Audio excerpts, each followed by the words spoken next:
circle around their eyes, nose, throat, and rump area. From behind, it actually looks like they have a bullseye, which most of them are terns. I don't know why they're showing us their butt.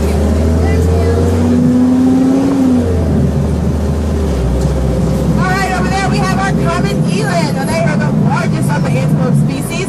They're actually pretty slow, but they have the capability to jump up to 8 feet in height. Now, we also have the second largest antelope here, but you will see them later on. Now, if you look over to your right, we have our Bezo oryx, cousins to the scimitar horned oryx, which you will see a little further down. Now, they are desert animals. They have the ability to raise their body temperature up to 116 degrees Fahrenheit and release it for the cooler air temperatures.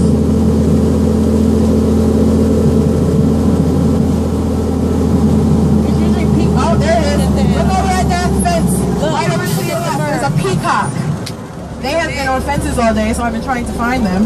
Now, actually, only the males are called the peacocks, because the males are the ones that are colorful trees, which actually molt off and regrow every season. Oh, it looks like he's going to open his, hopefully. Basically, they use their trains to attract females, or to show that they're better than the other males. Over to your right. To the back, we have our Dama gazelle. Now, they have this toasted marshmallow coloration. You guys like toasted marshmallows? Yeah. Yeah, of course. They are the largest and rarest of the gazelle species. And they have this little maneuver that they do, which is called pronking. Basically, they jump up and down, all four limbs leaving and touching the ground at the same time. It's a way that they can tell their herd if danger is coming. Now, that's more of our common eland, which we discussed earlier. They're all eating.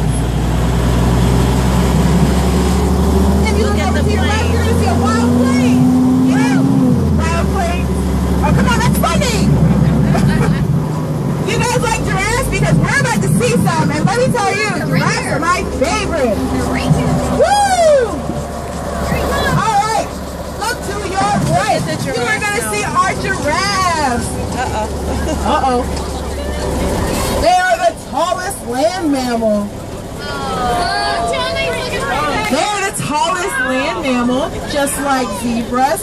No two have the same spot. They're all unique. Now, males can get up to 18 feet in height, while females go up to 16 feet. That's our baby, as you can see. Now, their legs are actually about 6 feet high, so when they're born, they have a bit of a 6 feet drop to the ground. Yes. Actually, I'm very glad that you pointed out those horns. If you look over to your left, when you are done appreciating our beautiful giraffes, we have... I'll just wait, because they're taking the spotlight. They're beautiful. Oh, they're running. They're running.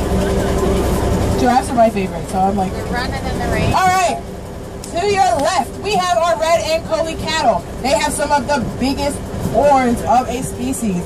Their horn width is actually so wide it can go up to 6 feet. So if you're 6 foot tall, that's how wide their horns go out. So that's pretty large. Also over to your left, we have the scimitar horned oryx, cousins to the Bezo oryx you saw earlier. Now, unfortunately, the scimitar horned oryx, they are completely extinct in the wild, so you will only find them in facilities like ours. The reason they got their name is because the scimitar is actually a type of sword, and their horns are very similar to the shape of a sword.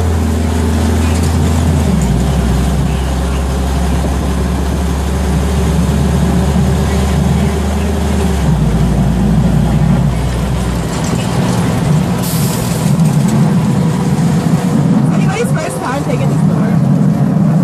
Yeah? Okay. So some people have taken it before. Some people in the last tour of the day, unfortunately, you cannot stop at camp. There's no stopping at camp, unfortunately, but if you come back on another day, when it's a little bit warmer, there's great opportunities and things for you to do there. Alright, look over to your right, we have our white-bearded gnu. Now, they actually have the greatest migration of a species. It's actually called the Great Migration. It is so large, you can see it from space. They are known as the blue wildebeest.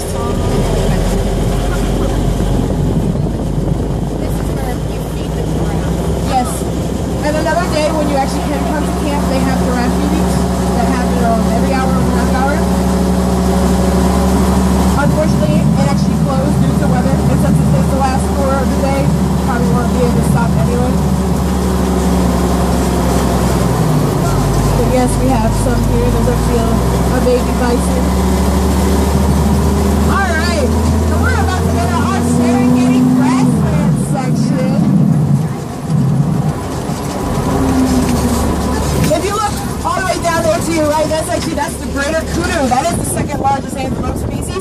the common eland. Now on the greater kudu, they have these very beautiful horns. Now they take 6 years to grow, all 2.5 twists. Only the males have them. All right, over there to your left, we have our black buck. In this section, we have our bachelor herd of black buck. The reason it's a bachelor herd is because when they get older, they get a little bit more aggressive, or they just choose to want to go off on their own. So they're here. Our main herd, which is full of females and the babies, is actually a little further up. Over there, also to your left, we have our addicts.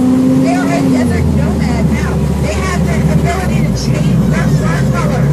In the summer, they have a light white coat, which helps them keep heat out. In the winter, they have a dark gray coat, which helps them keep heat in. Yes, you have a question? Say it a little louder.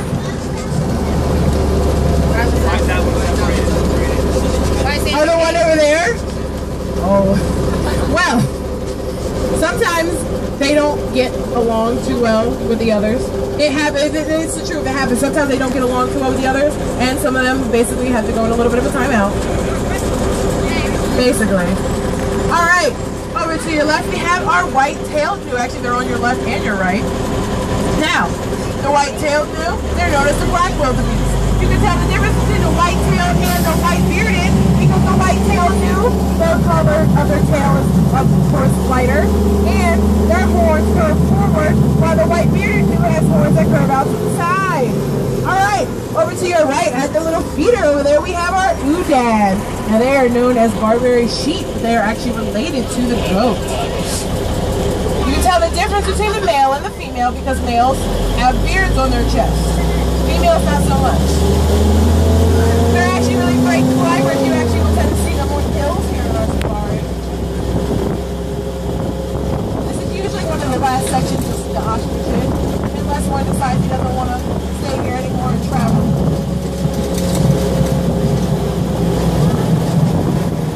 If you actually look deep enough over there, you can see an ostrich egg. Over there. They have some of the biggest eggs. All right. Section. That means we are going to see some African lions. Woo! All right. Now, you can tell the difference between a male and a female lion because the males have a mane. Now, in a lion pride, they usually have one male, but you can have multiples with an alpha male. Now, you can tell the alpha male because he has the darker mane. See the lions? He's more superior. Now the males, basically, all they do is protect their pride and they breed. That's it. They actually will sleep up to 22 hours a day. Lazy. Now the females are the ones that do all of the work. They do the hunting and for their food. And when they come back, guess who gets to eat first? The males. The females get the food, then they bring it back. The males eat first, then the females, and then the cubs. They make the babies eat last. Poor babies. And we actually have 2 lion prides here. We switch them out every day. I believe one of them is our alpha. They're actually one of the most social of the cat species. Which sounds strange because that means they're more social than house cats. But it does not mean go approach them and give them a hug. They won't like that.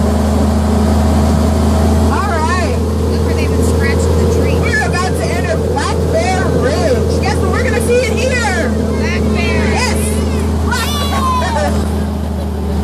She said something smart. No, we don't have those. All right. We are entering Black Bear Ridge. Now, black bears are more docile of the bear species. They're also smaller. Now, black bears actually can come in up to 4 colors. They come in black, brown, blonde, and a grayish type color. We actually have a brown black bear on over there. Her name is Cinnamon.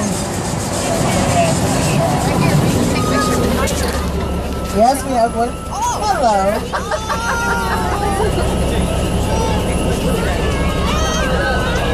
He's so excited for attention.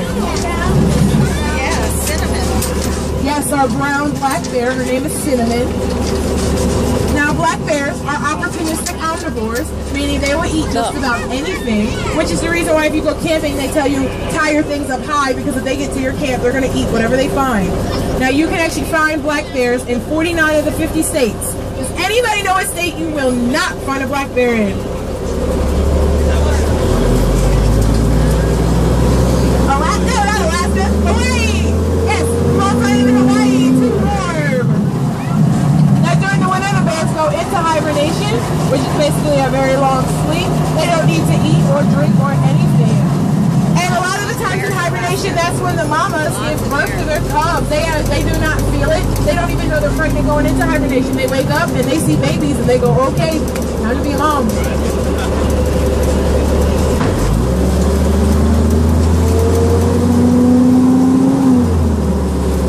You can actually get a better view of our greater Puna over here if you look to your right. There's definitely more animals in here. There's so many flamingos around here, but weather, they decided they didn't want to come out.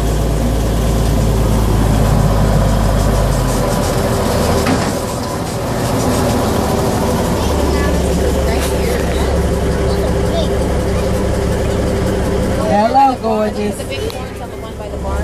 As you see that one, he's starting to develop his horns. It's going to take him 6 years before they are fully developed. I don't know why he's getting mad, but he is. You see those animals over there? They're called a red bushway now. They have extremely strong hind limbs, which are actually longer than their fore limbs. All right, now we're about to enter Terra Ursus, home of our brown bear. Hello. Or goodbye. This is the last one. Now, these are European brown bears, and they are cousins to the grizzly bear, meaning they are more aggressive. That is the reason as why you will see there's a fencing around them. We actually have 3 sets of cubs. Here is one of them. They actually have some very, very tiny ones that if you look in, you can kind of see them. In the thing, look in there, there's the little bit babies. If you're lucky enough, sometimes they come out and they were actually very playful earlier. Look at them. See them moving in there? There they are.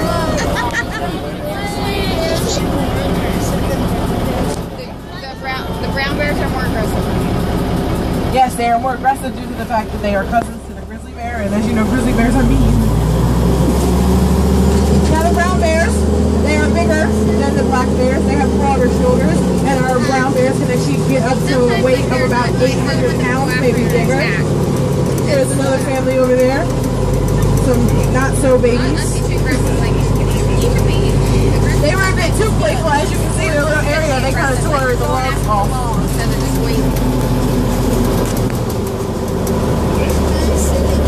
Now our brown bears, they are also opportunistic omnivores, but they are more on the carnivorous side. So they will eat meat more than a black bear will. Now even though they are fenced off, they have access to both sides. There is a tunneling system that we have that is further up there. Look at him out there. That one's sitting up. That's cute. The one swimming? Yeah, they love water. They will play in the water. If you come actually during the summer, they have a hubcap at the bottom of that pond. We don't know where they got it, but they have it.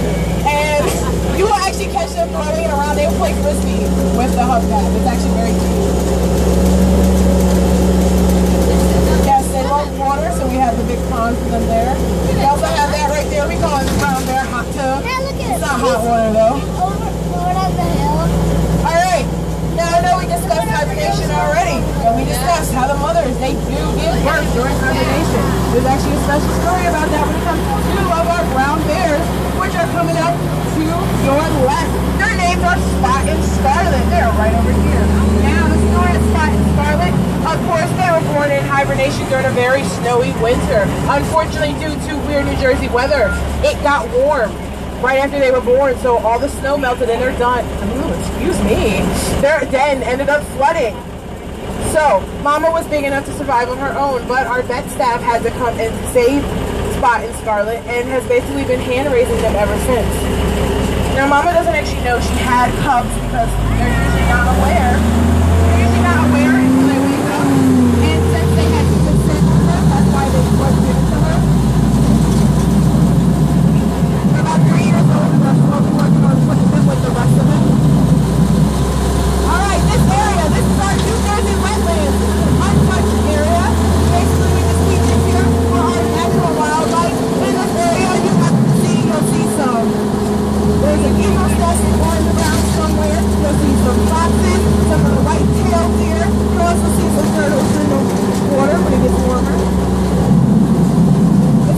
nice if you like to win. It's better when it's warmer out. Alright, now we're going to enter didgeridoo paths. Does anybody know what a didgeridoo is? If you answer it right, you can take me to Outback Steakhouse. Alright, well actually a didgeridoo is a musical instrument. One of those, yeah, that big musical instrument that they play.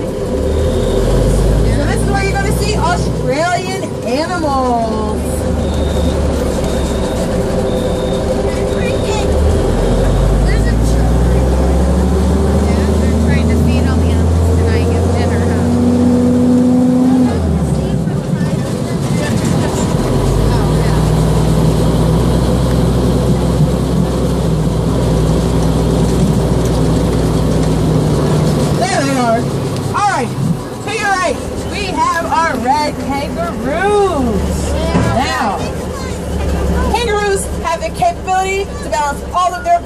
On their tails. They use that when they need to defend themselves and they do that boxing maneuver. Look at that, the head is sticking out of the pouch there, see it? Oh, actually, if you look over the one closer to the water, there's a joey, which is a baby kangaroo sticking out of mama's pouch. Now, actually, when they're born, they are actually born premature and they are about the size of a lima bean. They stay in mama's pouch and that's where they get all their nutrients and milk and everything they need to grow. They can hop in and out of her pouch for about 6 months, or until she decides that she doesn't want them in anymore and she can actually clench it closed. My mother does the same thing with her wallet. Now what's happened? Oh, they hop. Now, a reason why they hop is because they only have one shared thigh muscle, so they actually can't move one leg in front of the other. They have to hop in order for them to travel. Now, a kangaroo can hop forward, it can hop up, but it cannot hop backwards. Oh, those are the geese. I thought it was something interesting. There's geese everywhere. See the kangaroo, Noah? Oh, little baby kangaroos. We have some little joeys.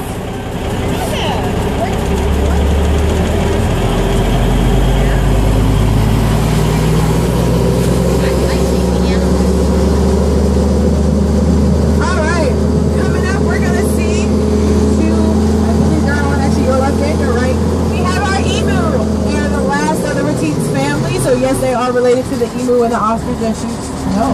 Yes. Rhea and the ostrich that you saw earlier, because these are emu. Excuse me. Now, an interesting fact about them. The animators of Jurassic Park actually studied these birds as an inspiration for how the velociraptors in the movie would move. So the next time you watch it or you see the new one, think about that. Alright, we're in our last section of our wild safari. Tigris Asiana. So yes, if you want to see tigers, you are about to see them. Alright, coming up on your right, we have a Bengal tiger. Now Bengal tigers, they come in 4 colors. They come in white with black stripes, orange with black stripes, a brown tabby color with brown stripes, and a very rare white on white. Now, we have 3 of the 4 colors. We do not have the white with white stripes here. They're very rare. I heard there is one in Las Vegas. He's partying, so if you want to see him, go there.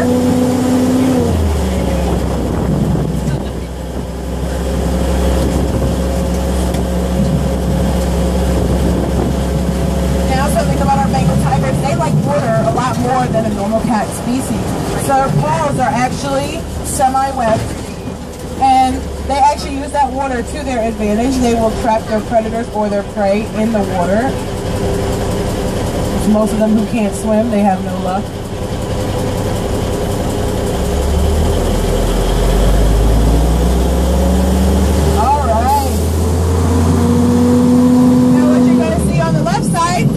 Is our Siberian tigers.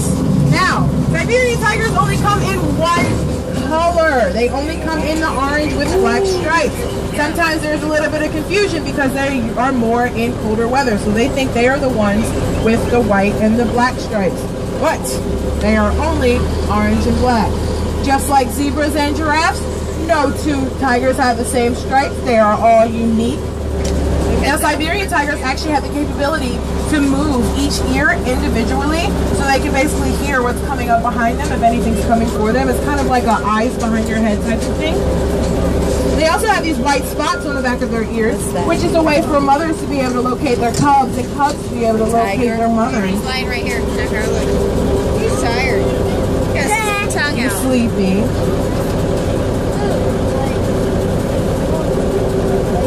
Now they are the biggest of the cat species. Now another thing about tigers, now they are crepuscular. What that is, they only need 1/6 of the light that we do to see. So basically, they do a lot of their hunting during dusk and dawn.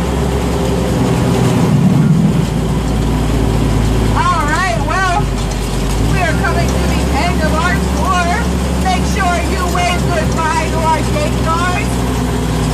Bye. You too. All right.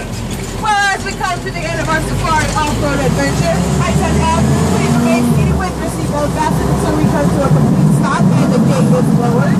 Don't forget to take all of your belongings with you. Does anybody have any questions? Shout it so I can hear you. Go ahead.